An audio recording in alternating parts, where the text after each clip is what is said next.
Sa mundong puno ng sikreto, may mga kwentong hindi lang basta naaalala, kundi bumabalik. Dito sa channel na ito, hindi lang tayo nakikinig. Hinahanap natin ang katotohanan sa likod ng hiwaga, ng takot, at ng encounter na hindi maipaliwanag. Ako si Mama Mia. At dito, bawat kwento ay isang paglalakbay. Isang paglalakbay na hindi mo malilimutan. Welcome sa programang Encounters with Mama Mia.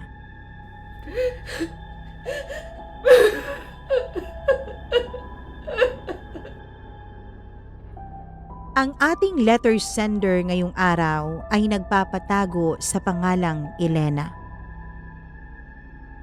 Eto na ang kaniyang kwento.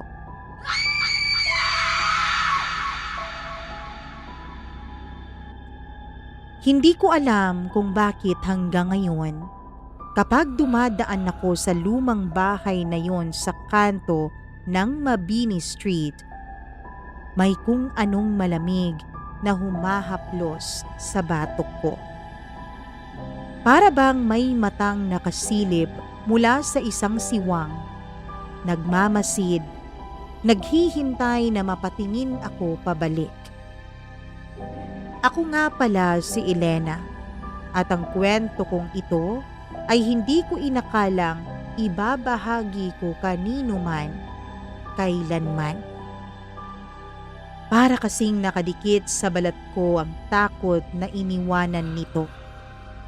Pero ilang buwan na ring may naglalakas loob na magsabi sa akin na baka oras na para ilabas ko na itong aking kwento. Para daw hindi na ako habulin ng mga alaala. At nagsimula ang lahat sa isang babaeng matagal nang kasali sa alamat ng aming bayan. Ang tawag nila sa kanya ay Mama Sara. Nagsimula ang lahat noong umuwi ako ng probinsya matapos mamatay ang lola ko. Ako na ilang taon nang hindi bumabalik, na parang estrangherong bigla-biglang sumusulpot. Ang daming nagbago sa baryo namin. Mas marami ng bakanting bahay. Mas manipis ang ingay sa gabi. Mas mabigat ang hanging dala. Pero isang bahay ang hindi yata nagbabago. Ang bahay ni Mama Sara. Ang bahay na ikinukwento ng matatanda kapag gusto nilang takutin ang mga bata. Isang gabi, napadaan ako roon pauwi. Tahimik ang kalsada. Pati mga aso, hindi kumakahol. Doon ko siya unang nakita pagkatapos ng napakatagal na panahon. Nakaupo siya sa balkonahe. Hindi gumagalaw. Parang statwa. Pero ang nakakapanindig ng mga balahibo ko ay ang kasiguraduhan kong nakatingin siya sa akin kahit ako ay nasa malayo. At ang hindi ko maintindihan ay bakit kilala niya ako? Bakit alam niya ang aking pangalan? Elena, aniya sa boses na parang lumang radyo na may static pa. Hindi ko alam kung paano niya nalaman. Hindi ko alam kung bakit niya ako tinawag. At hindi ko alam kung bakit parang may bahagi ng utak ko na gustong-gustong lumapit sa kanya. Pero hindi ako lumapit. Humigpit lang ang hawak ko sa dala-dala kong bag at tumakbo ako sa gitna ng kadiliman. Hindi ko alam, dito na pala magsisimula ang aking kalbaryo. Kinabukasan, nagkunwari akong walang nangyari kagabi, na parang normal lang ang lahat. Tipikal na araw, tipikal na gising, tipikal na almusal sa bahay ng Tito Nardo ko. Pero habang kumakain kami, ay bigla siyang nagsalita. Nakita ka raw niya kagabi, Elena. Napahinto ako sa aking pagnguya. Sino? Tanong ko. Tumigil siya bago sumagot. Tsaka tumingin sa labas ng bintana na para bang may inaalalang makakita o makarinig sa kanyang sasabihin sa akin. Si Mama Sara. Parang nabingi ako saglit. Kasi paano niyang nalaman? Hindi ko naman kinausap ang tito ko tungkol doon. Wala akong kahit na sinabihang ibang tao. At isa pa, kagabi pa lang yun nangyari. Kaya imposibleng may napagkwentuhan na ako. Pumikit siya sandali. Parang may mabigat na mga salitang gusto niyang sabihin sa akin. Kung may sinabi siya sa'yo, kahit ano, Elena, wag na wag mong susundin. Hindi ko napigilan ang tanungin ng tito ko. Bakit po ba? Ano bang ginawa ni Mama Sara noon? Pero bago siya makasagot, may kumatok sa gate sa labas ng bahay. Malakas. 3 beses lang ang katok na yon, na parang sinusukat ang tibok ng puso ko. Lumabas si Tito Nardo para silipin kung sino. Ako naman ay nanatiling nakaupo pero hindi mapakali ang aking puso. Pagbalik niya, maputla ang mukha niya. Para siyang nakakita ng bangungot. May nag-abot nito. Sabi ni Tito, sabay abot ng isang maliit na sobre sa akin. Hindi ko gusto ang tingin niya. Parang gusto niyang sunugin yung sobre bago ko pa man iyon mabuksan. Pero kahit na natatakot ako sa reaksyon ng tito, ay binuksan ko pa rin yon. Nanginginig ang kamay ko nang makita ko ang laman. Isang maliit na punit na papel. May nakasulat na pangalan ko gamit ang pulang tinta na parang hindi normal na tinta ng ballpen, kundi parang kulay ng dugo. At sa ilalim noon, isang pangungusap lang ang nakasulat. Darating ka rin sa akin. Hindi ko na malayan na sa sobrang kaba ay bumagsak na pala ang papel mula sa kamay ko. Lalo pa nang mapansin ko ang isang bagay. Hindi pamilyar ang sulat kamay na yon. Hindi elegante. Hindi sulat pang matanda. Ito ay sulat ng isang kamay ng bata. Gabi-gabi, kagaya ng sumpa, ay napapatingin ako sa bahay ni Mama Sara. At sa tuwing tumitingin ako, ay nandoon siya. Hindi gumagalaw, pero nakatingin sa akin, na para bang inaabangan niya ako. At sa bawat araw na lumilipas, mas dumadami ang mga kwentong naririnig ko tungkol sa kanya. May nagsabing dati raw siyang isang manggagamot. Yung iba, sinasabing may anak daw siyang nawala. Yung iba naman, ang mas madidilim, sinasabing kinukuha niya ang mga batang napapadaan sa gabi. Pero ang pinagkakaiba sa lahat, sabi nila, hindi raw siya tumatanda. Noong bata pa raw si Mama Sara, ganyan na raw ang itsura niya. Payat, walang ekspresyon at laging nakaupo sa balkonahe na parating nakatitig sa mga dumadaan. At ang mas kinilabutan ako ay kung hindi siya tumatanda, anong klase siyang nilalang at bakit alam niya ang pangalan ko.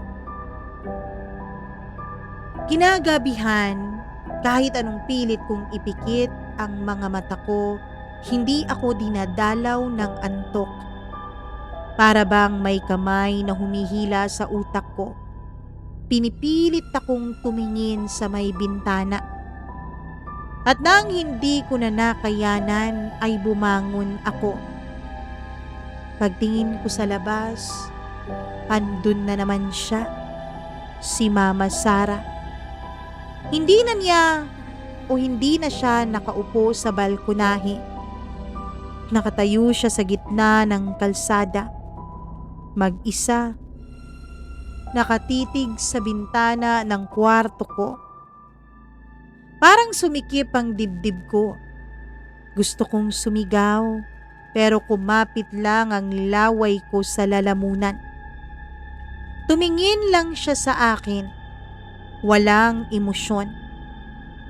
Tapos, bigla siyang ngumiti. Hindi yung ngiti na nakakaaliw, kundi ngiti na parang may lungkot. Tapos may halong isang bagay na hindi ko maipaliwanag. Parang gutom. At saka ko narinig ang tugtog. Mahinang himig na para bang lullaby pambata. At sigurado ako, galing yun sa kanya. Halika, pulong niya. Hindi ko alam kung bakit, pero isang paa ko ang gumalaw. Ni hindi ko man gustong gumalaw noon.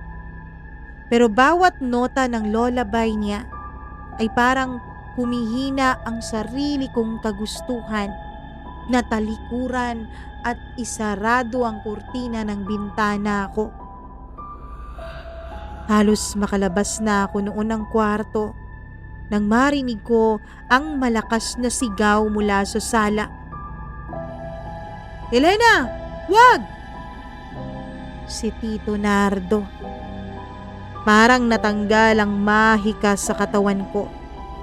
Napabalik ako sa kwarto at hinila ko ang kurtina ng bintana. Pero nang silipin kong muli ang kalsada ay wala na siya.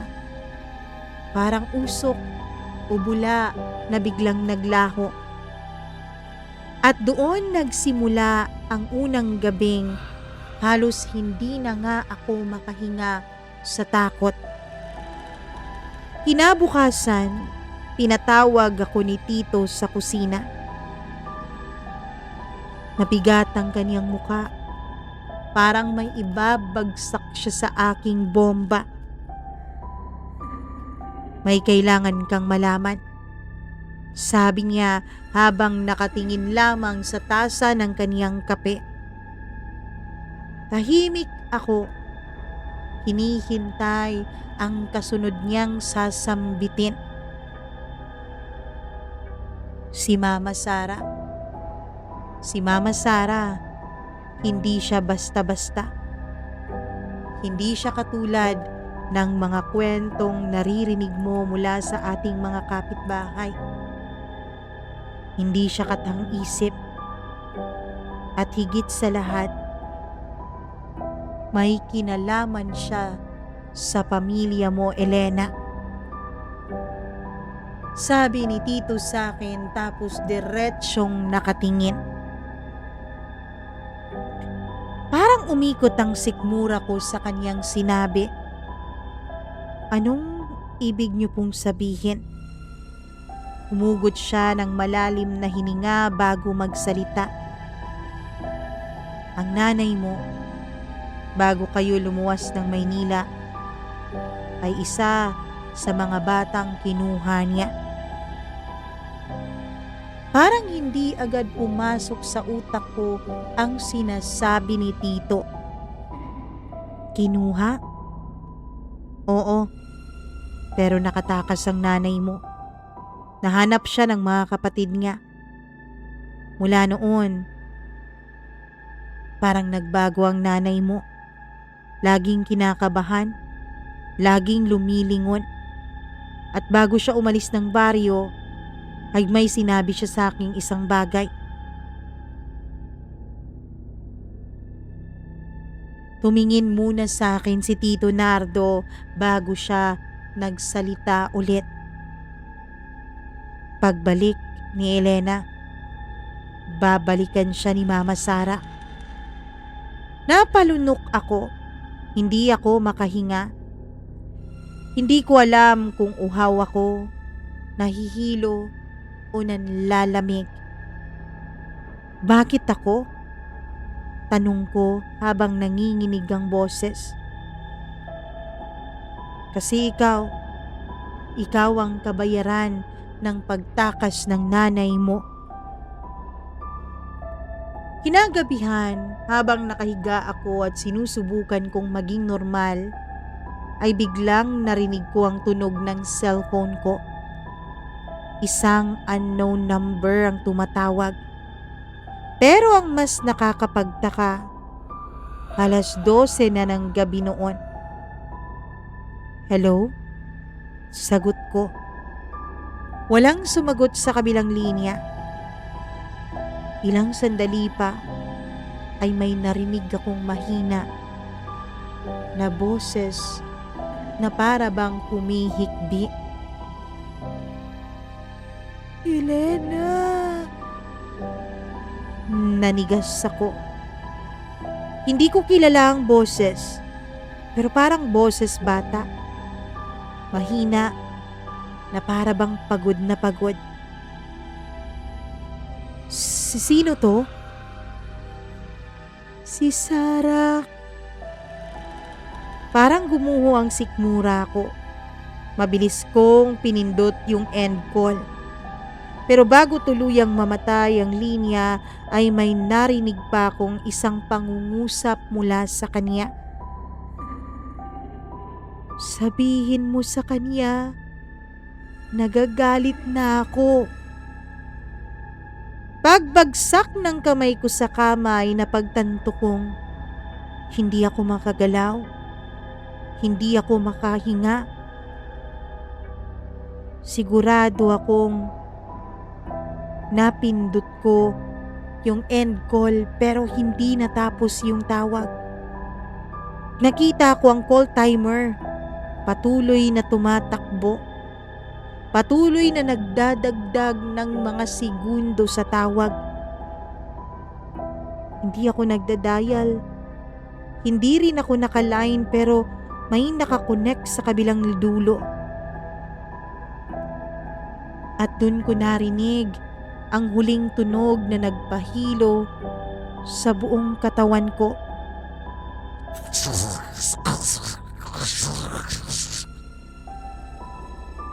Yung tunog na maririnig mo kapag nagngingit-ngit ang ngipin ng isang batang galit. Hindi ko na hinintay na mas tumagal pa ang tawag na yun. Pinatay ko kaagad ang cellphone.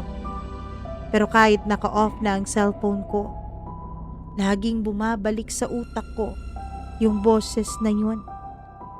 Yung boses na yun na hindi ako sigurado kung tao pa ba ang kausap ko. Kinabukasan, nagpunta ako sa lumang barangay hall.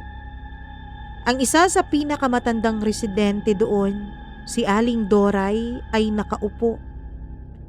Siya yung tipo ng matanda na maraming baong mga kwento at alamat. Paglapit ko pa lang sa kanya ay tumingin na siya na para bang alam na niya ang sadya ko. Hinahanap ka niya, no? Tanong niya agad. Parang natunaw ang tuhod ko. Sino po? Si Mama Sara? Hindi siya sumagot. Tumingin siya sa malayo tapos tumango. Apo, ang tanging mas masahol sa multo ay ang isang ina na hindi matanggap ang pagkawala ng kaniyang anak. Napaatras ako. Anak? Oo. Humugot muna siya ng malalim na salita. Alam mo ba na hindi naman talaga Sara ang pangalan niya? Si Sara ay isang batang babaeng nawala isang gabi. Mga mahigit 30 taon na ang nakakalipas. Isang gabi, hinabol daw nung kaniyang ina ang anak niyang si Sara nung lumabas. Sariwa pa noon ang pagkawala ng asawa niya dahil pinatay ito. Kaya wala na siyang natitira pang pamilya kundi ang anak niyang si Sara. Pero ayon sa kwento-kwento, tumingin siya sa akin na para bang pinagmamasdan ako kung nakikinig o naniniwala ba ako sa sinasabi niya. May batang nawawala nang dumaan si Sara sa gubat at sinundan niya ito. Nanlamig ako.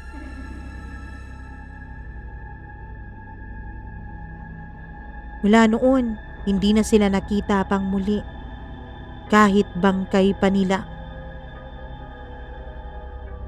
Pero bakit po ako? Tanong ko. Dahil apo, may dugong konektado sa kanila ang pamilya mo.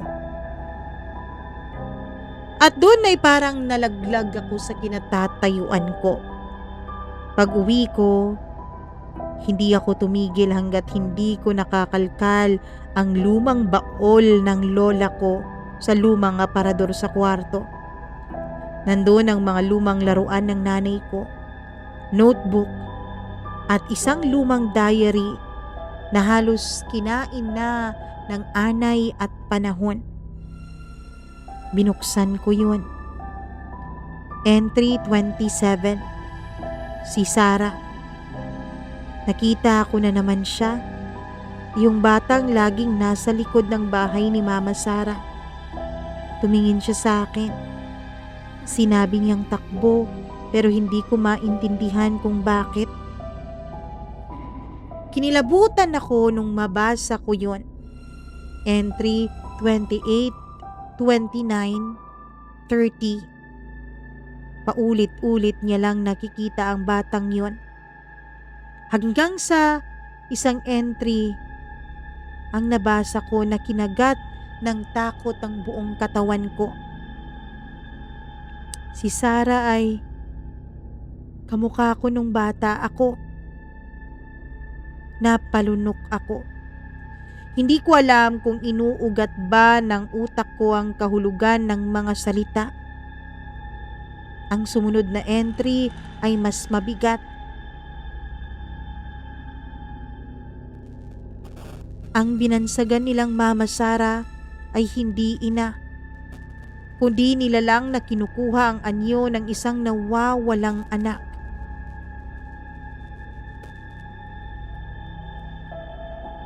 Halos mabitawan ko yung diary. Tapos may isang pahinang nakadikit na para bang hindi iyon pwedeng ipabasa sa iba. Pero ginawa ko pa rin ang lahat para masilip ko ang nakasulat doon.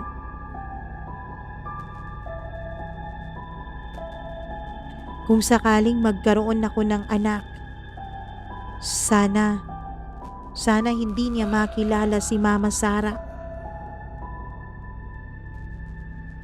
Hindi ko na kinaya ang pagbabasa. Kailangan ko nang malaman ng totoo. Kahit pinagbawal ay pumunta ako sa gubat sa may likuran ng bahay ni Mama Sara. Doon daw huling nakita ng mama ko yung bata. Doon daw narinig minsan ang batang umiiyak.